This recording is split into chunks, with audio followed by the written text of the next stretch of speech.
des jeunes de 14 ans sont dans la rue tout le temps, tous les jours, tous les soirs. Faut pas s'étonner. Il faut redonner les bases de la République française, le respect de l'adulte. Ça part en vrille totalement.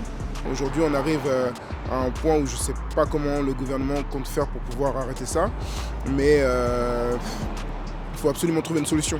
Il y a beaucoup de violence tous les jours, ou à la télévision, il y a quelque chose, des jeunes qui s'entretuent entre eux.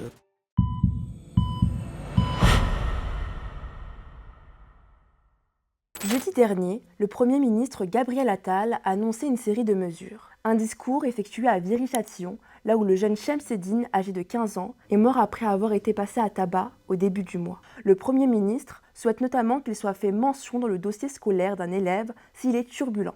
Il a également indiqué vouloir sanctionner plus durement les parents. Qu'en pensez-vous ? Nous sommes venus à votre rencontre. Je n'ai pas trop d'avis sur ça. Après, je trouve que c'est bien de demander aux enfants d'aller à l'école, mais ça a l'air quand même un peu long parce que 8h-18h, ça fait 50 heures par semaine à peu près.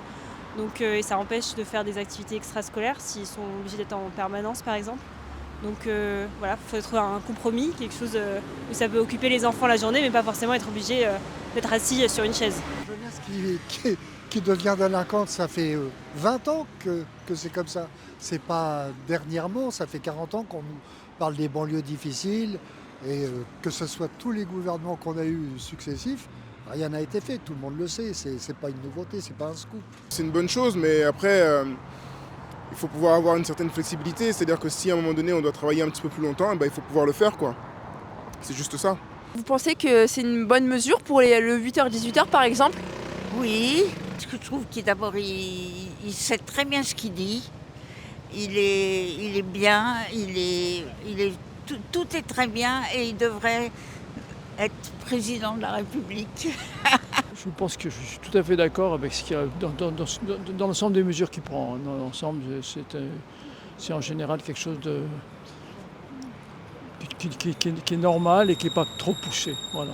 Là, je vois déjà pour l'éducation ce qu'il fait actuellement pour tout ce qui est niveau maternel, lycée, collège, etc. Je trouve aberrant ce qu'il fait. Réduire les classes, réduire les enseignants, c'est en repénaliser encore les jeunes pour leur avenir. Les cours d'empathie, c'est très bien. À partir d'un certain âge, oui, c'est vraiment une super bonne idée. Mais limiter les horaires de 8 à 18 heures, je sais qu'il veut commencer à faire ça dans les zones prioritaires, c'est ça ?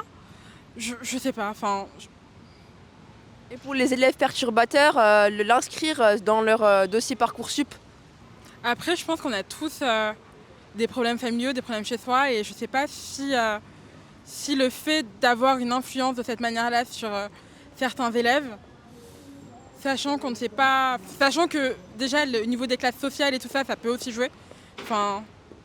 Pourquoi aller voler la place d'un élève qui est respectueux, qui montre qu'il fait ses efforts, qui est volontaire.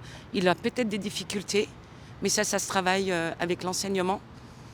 Et pour ceux qui viennent perturber ces élèves qui veulent réussir et avancer, je suis tout à fait d'accord. Je pense qu'il manque de l'écoute et de la compréhension des gens qui sont perturbateurs, et il y a beaucoup de gens qui ont des troubles aussi du comportement, qui sont hyperactifs. Donc pour moi, il y a beaucoup de choses qui se passent dans le sport et les activités. Je pense que quand on a une passion ou on a envie de faire quelque chose, ça donne.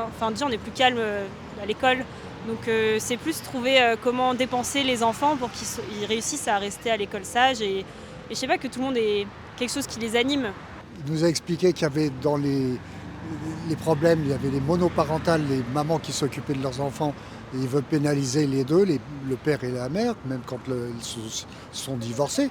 C'est une très bonne solution, mais il faut l'appliquer, il faut la mettre en application.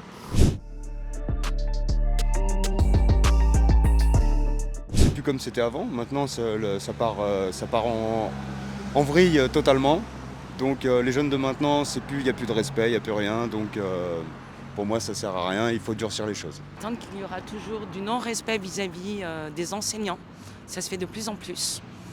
Donc j'estime que la violence existera toujours. Donc déjà, il faut redonner les bases de la République française, le respect de l'adulte. Donc comme je vous dis et je le répète, donc nos jeunes sont de plus en plus irrespectueux. Il y a beaucoup de violence tous les jours, ou à la télévision, il y a quelque chose, des jeunes qui s'entretuent entre eux, dans les écoles à 14 ans, 15 ans. Oui, c'est terrible. J'en pense qu'il y a une responsabilité énorme des parents qui ne tiennent pas leurs enfants. Quand vous voyez que des jeunes de 14 ans sont dans la rue tout le temps, tous les jours, tous les soirs, il ne faut pas s'étonner. En plus, il y a une promiscuité, il y a une délinquance qui tourne autour de la drogue, puis il y a une violence qui est véhiculée par les réseaux sociaux, c'est monstrueux. Ces violences-là sont de plus en plus intenses, mais ça ne date pas d'hier.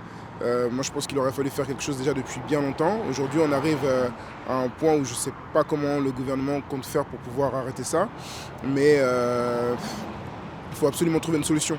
C'est quelque chose qui est... C'est effroyable pour nos enfants parce que finalement on ne sait pas ce qui peut se passer dans les écoles dans lesquelles ils vont et on ne sait pas ce qu'on peut retrouver en fin de journée quand on rentre du travail. Et ça peut arriver à tout le monde, ça n'arrive pas qu'aux autres, donc c'est extrêmement inquiétant.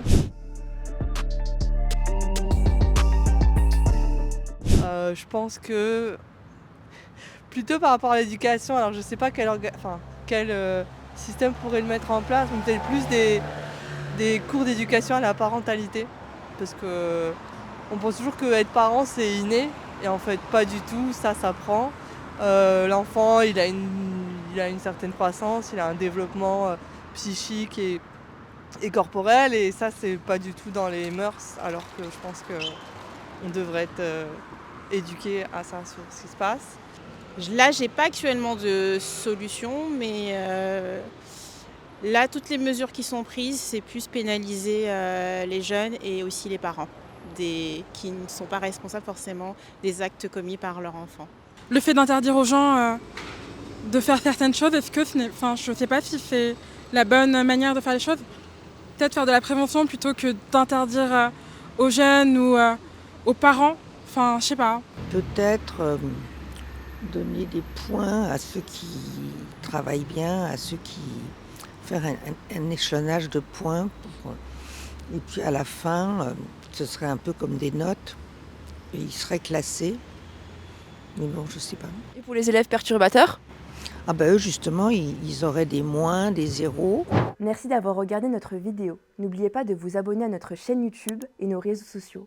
Retrouvez tous nos documentaires exclusifs sur notre application et retrouvez notre première série, Ukraine, la vérité du terrain, disponible dans 5000 kiosques et sur notre site internet.